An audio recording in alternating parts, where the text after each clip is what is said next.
Hello everyone, my name is Manisha Son. I'm in grade 9 and I study in Stepping Stones International Academy. So let us start with Psalm chapter 68 verse 19. Blessed be the Lord who daily loaded us with the benefits, even the God of our salvation. God always gives his best to those who leave the choice with him. Let me tell you a story. Author Elizabeth Elliot writes in A Lamb of My Feet about a game she played as a young girl. She writes, "My mother or father would say, 'Shut your eyes and hold out your hand.' That was a promise of some lovely surprise. I trusted them. So I shut my eyes instantly and held out my hand. Whatever they were going to give me, I was ready to take." She continues. So, should it be in our trust of our Heavenly Father? Faith is the willingness to receive whatever He wants to give, or the willingness not to have what He does not want to give. If your prayers aren't answered in the way you expect them to be, there may be a good reason. Several months before Christmas, Jared begged his mother to buy him a new bicycle just like his friends, and he had to have it now.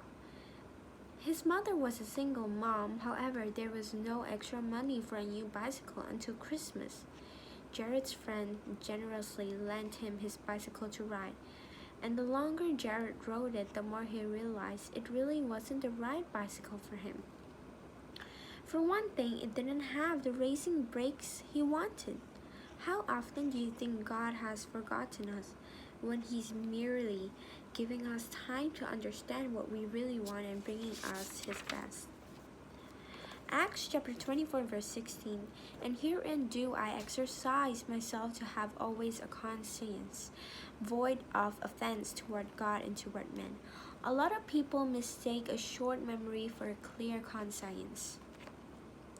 In the 1980s, a man drove by the farm of Mrs. John R. McDonald.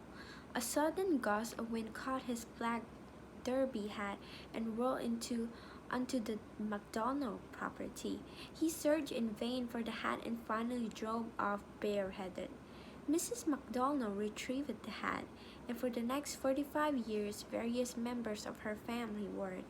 Finally, the old derby was beyond repair, completely worn out.